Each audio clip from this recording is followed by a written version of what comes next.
Coming up on Theater Talk. I was carried out. I was actually carried out. They canceled that performance. Yeah, terrible. Theater Talk is made possible in part by the CUNY TV Foundation.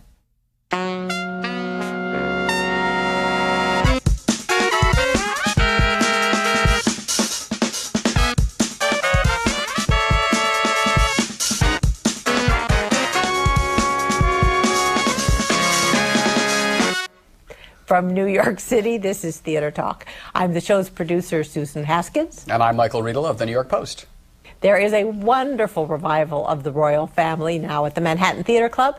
In a few minutes, we're going to have two of its stars, John Glover and Tony Roberts.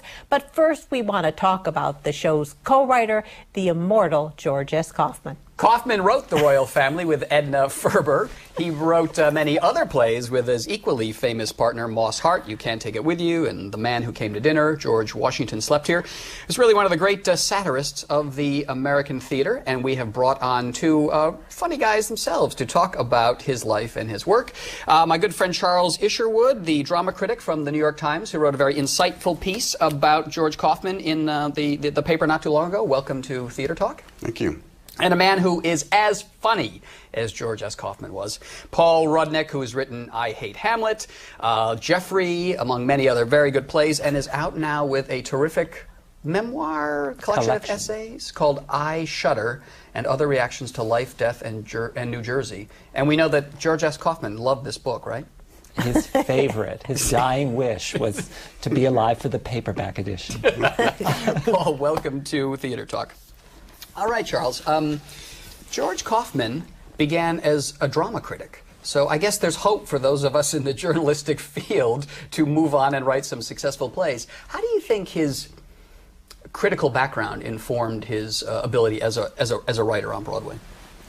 Well, I couldn't really say. I mean, the fact is that he started out as a standard journalist, got a job as a theater editor and a theater critic. But I think in those days, the profession was not separated from the people who were covering it in a way, and so he took some classes, I actually think, and then as he came to love theater, he started wanting to be a practitioner, and amazingly, even as he was working at the New York Times for about 10 years, he was also becoming a major playwright and director. Things were very much more fluid then. I know we would be fired if we were peddling our plays around town right now. It's true. Not that anyone would take them, but we would be fired. But it was a different world then. You could be the critic of the Times and also writing hit plays or trying to write hit plays. Yeah. Well, there were so many newspapers and there were so many plays being produced that I think it was a matter, it wasn't quite as black and white as it now. Like the Times didn't have this kind of power it is said to have today, so I think it was much more fluid. Paul, what do you think those plays hold up well? You Can't Take It With You, Man Who Came to Dinner, and why? What is the kind of humor that he's doing, and why do we still laugh at them today? Absolutely, because they're so well crafted. They take their time, which we're not used to. They're often are three-act plays, and a lot of what's accomplished in the first act would be handled with a line or two nowadays. But once you relax and once you allow yourself to kind of enter that world of theater, not just the particular plays, but that kind of craftsmanship. It's just this warm bath of theater pleasure. And the revival of Royal Family right now is sensational, especially the second act when you realize what you were being prepared for. But as with anything, but particularly comedy, you need the right performers. They are really tough. I mean, it's actually, you could say that about any play, that they're very hard to do. But when you've got people like Jan Maxwell and Rosemary Harris and Reg Rogers and Tony Roberts and John Glover, Lord knows, that's the A-team, and that way you feel everything is sort of first rate. And that you really need that, otherwise it'll seem like summer stock or high school. How would you describe that Kaufman style, if you will, the world that he creates in these plays? That you need these kind of actors to carry off? Well, it varies a bit. The plays he wrote with Edna Ferber, Royal Family and Stage Door and Dinner at 8, are actually, they sort of blend comedy and, a little bit of sentiment, and they're really very well plotted. Some of the ones he wrote with Mark Connolly and Ring Lardner and Moss Hart, they're much zanier. It's all about the energy on stage and these crazy characters sort of banging into each other the whole time.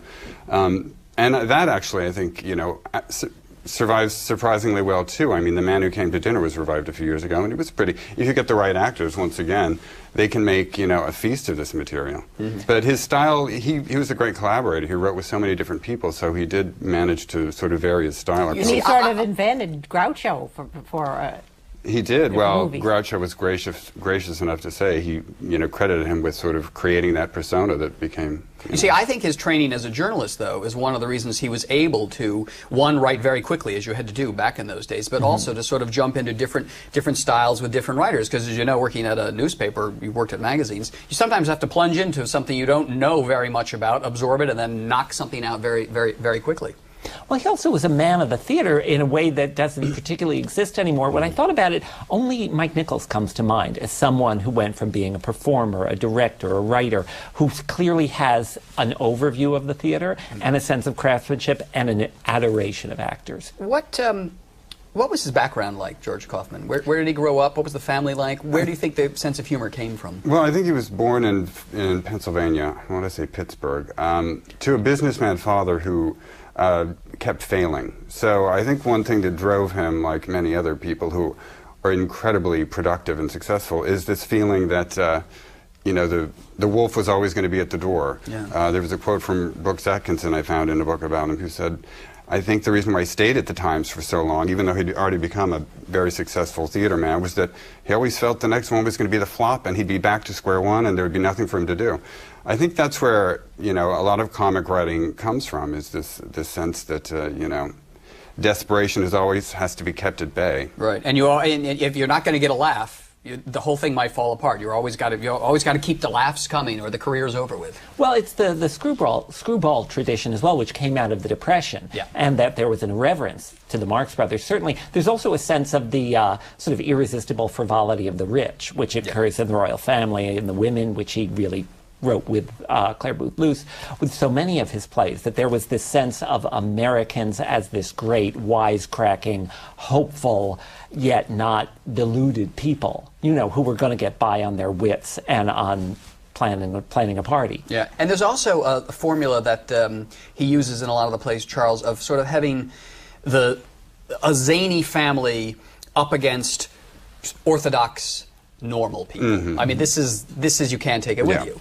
And Man Who Came to Dinner in a way, too. Yeah, and what is that showing us? I mean, what is he saying in these plays about the sort of more orthodox conservative world, perhaps? Well, I think, like most artists, he's sort of ultimately the zany people triumph, the people who, chase their crazy dreams. At the end of You Can't Take It With You, I think that the banker is sort of brought over to the worldview of the madcaps. I think that's what all artists believe, and that's what's entertaining even to, the madcaps of the world. They like to think that, they could be liberated from their bourgeois conceptions and have as much fun as those people on stage. As long as they live in those fancy apartments. So that's why they plenty do of servants. Yeah, so they do these plays for subscribers at the Roundabout Manhattan Theater Club who've just come over from Wall Street or something like that, and they all leave the theater and they say, "I want to be crazy," and they go home and they turn their lives upside down. Do you think this is the impact these plays have on the Orthodox people, Paul? No, I think they go home and say, "We need a new housekeeper. We need a cook and a valet. We need a butler like Let's David redecorate Greenspan." while we're at it. Well, there's a moment in Royal Family when a parade of servants follows the Barrymore figure up the stairs, and I think in the Ellis Rep revival it was even longer. It went on for what felt like hours, and you could feel the wish fulfillment factor of like, oh, well, it's also for playwrights, because when you imagine what if you could still write a play for 23 actors, with no doubling, it's just sort of mouth-watering. Paul, of all the plays and screenplays you've written, is there one that you really think was influenced very heavily by Kaufman? My plays? Yes. I mean, probably all of them to a certain extent. I think any American writing comedy, whether it's for stage, film, TV, you name it, is influenced. I mean, there are a lot of sitcom conventions, and both for good and for evil, that were born in those plays. That sense of a single setting, that sense of a wacky family, that sense of a workplace environment, and the sort of worship of the wisecrack, which is actually different from the Marx Brothers, which are so a law unto themselves. You can't really imitate that, even though people keep trying, usually by having other actors play the Marx Brothers. But the Kaufman things, you could see their influence on Bringing Up Baby, on The Awful Truth, on those screwball films as well. So I think everybody also, and I think there's a joy to them, and a love of theater that I'd be proud to steal. He said famously, and you quoted in your piece, satire is what closes on Saturday night. But he wrote satires that ran a long time. Do you think maybe it's, though, because, as Paul says, there is the brittle, wisecracking surface, but there is always real sentiment, true sentiment and heart underneath a lot of what he wrote?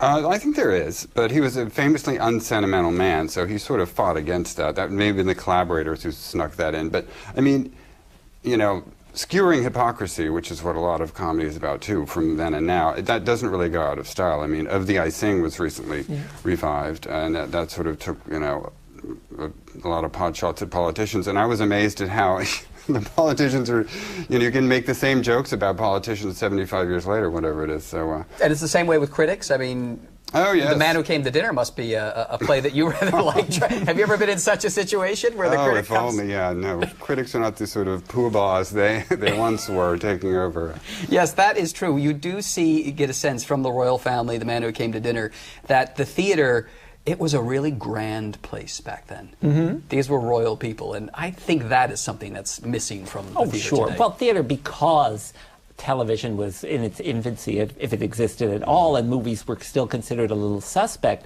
So there was still a genuine fascination and a centrality to the theater that people would read about. The gossip would be about the Luntz or Catherine Cornell or Noel Coward, people like that. So they were the Brangelina of their day, and that's long gone, you know. Although I think in a weird way with a lot of teenagers, there's a certain new cult of theater that you could see even on TV shows like Glee, but there's a sense that if you ask a lot of 13-year-olds, and not necessarily ones only on the East Coast, who Gavin Kriegel is, people like that, they know who Leah Michele is.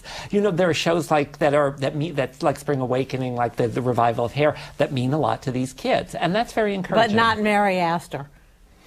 Well, maybe Brooke Astor. Having brought that in, does someone want to tell the famous Mary Astor, George S. Kaufman story in the minute we have left? Well, you know, the funny thing is a lot of his plays are about, I think they sort of draw a line between our time and, you know, theirs, because they're about famous people and scandal and celebrity. And he became, you know, he was this intensely shy man. He became involved in this huge scandal when Mary Astor's diaries, during her divorce case, her diaries were made public, and he was revealed to be this, you know, quite a Lothario. Yes. And so it caused Which did not amuse his wife one bit. No, it was intensely embarrassing, but they remained married. I mean, she was a very canny woman. Yes, yes. And, you know, he managed to survive it, which, you know, today I don't know that you could. Well, no, it's actually sort of the Letterman situation in I guess a certain sense. Yeah. You know? But an equally revered, extremely bright, and extremely funny man, who I think is also surviving it through a certain honesty. I mean, there wasn't a trial involved. But yeah, it's a little similar. You know, that sense of a guy who's something of an intellectual culture hero. You know, someone who isn't necessarily associated with that kind of scandal. Yeah. All right, well, listen, guys, thanks for your humor and your insights. Charles Isherwood from the New York Times and Paul Rudnick, author of I Shudder and Other Reactions to Life, Hold Death, it out. and New Jersey. Well, and you may have noticed, and you may have noticed that subliminally it matches his tie. Very clever. Thank you. I've got it. This play, The Conqueror, it's a godsend, just what I need. It'll put me on my feet again. I can easily get in condition for it. Diet, exercise. Yes, I read it. It struck me then that instead of trying to, if you would be willing to play one of those more attractive, slightly gray parts. I can get around that. Pink lights. I don't look over 35. And there are two reasons why this revival of the royal family at the Manhattan Theater Club is so good, and they are with us right now. Terrific actors John Glover and Tony Roberts, welcome both to Theater Talk, and congratulations on the success of the show. Thank you. Thank you. And Tony, I'm glad to see that you are fit as a fiddle and back at it. Everything is all right after the well-publicized incident where you got a little disoriented or sick during the run of the show. I was carried out. I was actually carried out. They canceled that performance. Yeah, terrible. I owe those people something new. But you were on stage, right? That's why I was carried out. Yeah. How did you experience? What was your inner experience of that? Well, it's hard to remember, actually. I began speaking gibberish, which was a big surprise to me as well as the rest of the cast. Did you know Did you know you were speaking gibberish? I knew I wasn't speaking English. Yeah. And I don't know another language well enough to be able to translate the script into it spontaneously. So something was wrong. And after, I guess, about 3 minutes or 4 minutes, I think, the curtain came down. It wasn't quite that long. It wasn't that long? Good. Because you were on stage. I was on stage. I was about to greet him at the door. Yes. And I didn't know what he was saying. And then he went through the blocking and I got big laughs, though. huge laughs. And that's what, he wouldn't stop talking. He continued with his own play. We were not saying a word, but he just kept talking because every time he'd say something, they'd laugh. I'll do it again sometime. Finally, I said, "Excuse me a minute," and I walked off. And Jan was there by that time. She said, "Bring the curtain down." Jan was wonderful. Jan, the next thing I remembered was looking up at Jan. I was lying on the floor in the off stage. But you did walk off stage. Did I? Yes, I don't you did. remember that. Yes, you did. And then the next thing I knew, I was in the hospital. And But you're back at it, and now I guess you're walking down the street, and all of New York is running up to you to say, "How you feeling?" yeah. Well, I asked them back. Well, how do I look? I have a lot of new fans, I think. The same fans, you just didn't know you had them before. Well, this is a great revival and lots and lots of fun. And John, if you just tell us the character, what this character is about that you're playing in the play. Herbert Dean. Well, he's based, it's the Barrymores loosely. Ethel tried to sue. Did you talk about in the last? No, we didn't. Oh. Yes, she got a copy of the script and sent it to her lawyer. She was infuriated, and I read in one of the biographies that it was about my character and his wife that Anna Gasteyer plays. If you think you can shut me up by sneaking off to this family of yours. Sneaking? And who were you supposed to be in real life? Oh, John Drew, who was the Mother Barrymore's brother, who was quite a wonderful actor. But in the royal family, Bert and Kitty are sort of the two that don't really have the talent that are in the family. Poor Bert. But he's a very positive man. He doesn't quite get it. It's all over his head. I find there's a bit of a sadness, though, that desperation he has to want to be so much back in the spotlight and to still be young. Young, working. I understand it all. I mean, it's just, I didn't have to do any research at all, but it's there. To me, your character was sort of the most archetypal actor because how few actors are big stars. You were the one who was constantly in there punching, trying to dream up new schemes and keep it going in the business. And keeping this business going is your character's job. Well, yes, you could say that I take care of them. You're the manager, right? I try to keep them employed and paid well and out of the press. That's my job. Those guys don't exist anymore. Where are those people? That's true. I think there's one in the green room. So I must meet him. Now, when you're playing these, we talked in the earlier segment about this grand, heightened style of acting that these plays require. How do you pull that off without making it seem too overbaked or too hammy? First, you get a director like Doug Hughes. Yes, that's a good idea. Yeah. Doug Hughes was marvelous to us. Also, I just try and remember the first producers I worked for when I started working on Broadway, who were kind of grand and had inflated ideas about their importance, but they were important in those days, more so than perhaps the producers are now. For example, which ones are you thinking of? Well, I guess I'm thinking of David Merrick, yeah, who I did 5 shows for before I was 30, and Alex Cohen, and there were others whose names elude me at the moment, but they were grandiose in the way they dressed and the way they comported themselves and in their lifestyles and in the tables that they owned at certain restaurants and frequented. They were very important. And they would come in meddle, too, wouldn't they? And I don't mean meddle necessarily negatively, but they would come in and say, this doesn't work, take out this number, remove this actor, and do things that producers nowadays don't seem to do as much. They did do that. They also had shadow authors and people working in other hotels out of town, so that if they didn't get what they wanted from the first team, there was another team ahead of them, ready to come right in. Well, of course, this is the world of George Kaufman and Edna Ferber, who wrote the play, because Kaufman was a famous script doctor, running around, you know, fixing everybody else's script at the last minute, going up to the hotel rooms and sort of saving the show. Yeah. When you say someone like Doug Hughes is good to have so that the performance doesn't go over the top, you have this very, very big performance in this guy. You're allowed just to run free with it and push it as far as you can go, and then the director sort of says, that's great, but let's pull it back just a little bit. It's yours. Well, I don't know. We started in a rehearsal hall. We sat around a table for a few days reading, and Doug started kind of orchestrating, conducting then. So we're all built. You know, he starts building a company. So I don't. You know, I mean, I don't know if he actually does it that way. He does give us a nice loose rein, but he's always making suggestions and setting it out for the entire company, so we all know what the symphony is meant to be. And he really did orchestrate. I mean, you see as the production, I mean, there's a certain pace to the production, and it flows and speeds up, and the stage gets full of people moving, and so that's all Doug's directing, and he teaches us the score and how to play it. Now, is it nice to be in an old school play, an old-fashioned play like this, that just is big and rich? I mean, so many of the plays we see today are four-character plays, small plays, family dramas. I mean, this is almost, the symphony is a good way of putting it, operatic in some sense. It is, and 3 acts, my God. It's 90 minutes in and out now. Yeah. Yes. But the core of the play is very honest, this play.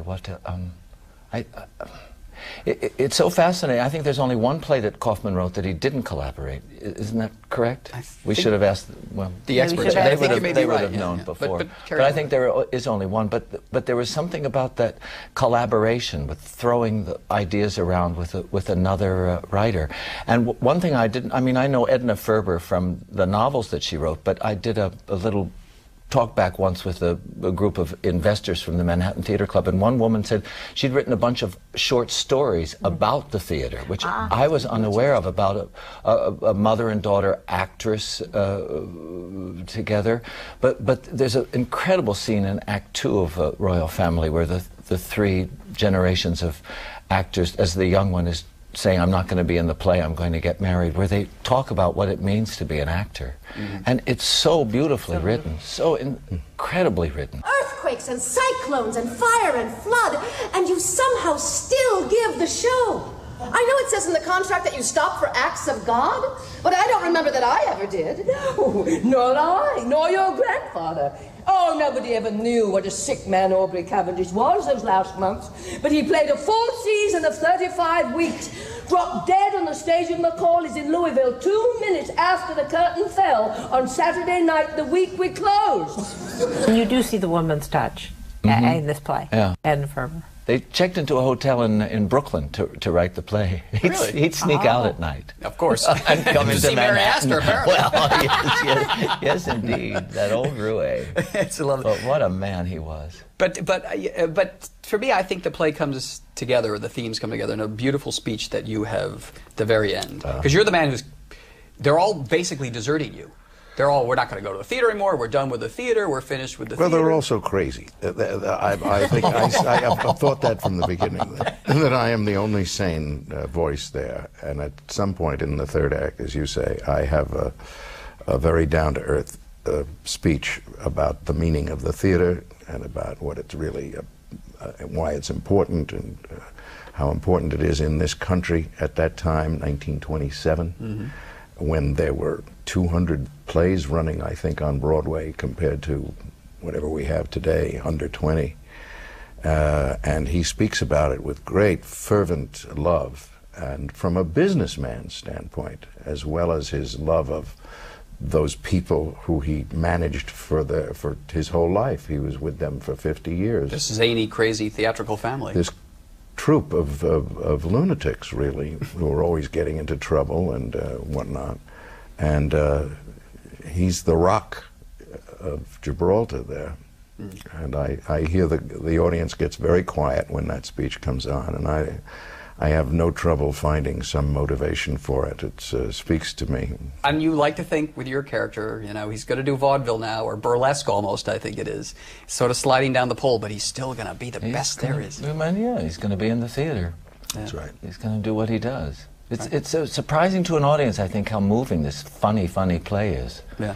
It just it is like a roller coaster ride. That's great. Yeah. And you guys are terrific in it. It is the Royal Family at the Manhattan Theater Club, a great, fun, old-fashioned, sentimental in the best sense of the word. And a love letter to the theater. Exactly. Really John Glover and Tony Roberts, thanks for being our guests on Theater Talk. Pleasure. Thank you. You know, if I had to pick one actress out of the whole caboodle of them, you know who it'd be. Now, come on, tell me.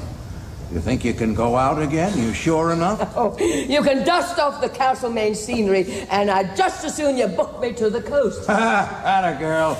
You're worth a dozen of these New York run actresses. No foolishness about you. No private cars and maids in the contract and telegrams from the company manager. You won't go on because the theater's cold. No, sir. Our thanks to the Friends of Theater Talk for their significant contribution to this production. Theater Talk is made possible in part by the Frederick Lowe Foundation, the Eleanor Naylor Dana Charitable Trust, the Alan S. Gordon Foundation, the Corey and Bob Donnelly Charitable Fund, Carrie J. Fries, the Dorothy Strelson Foundation, the New York City Department of Cultural Affairs, and the New York State Council on the Arts, a state agency.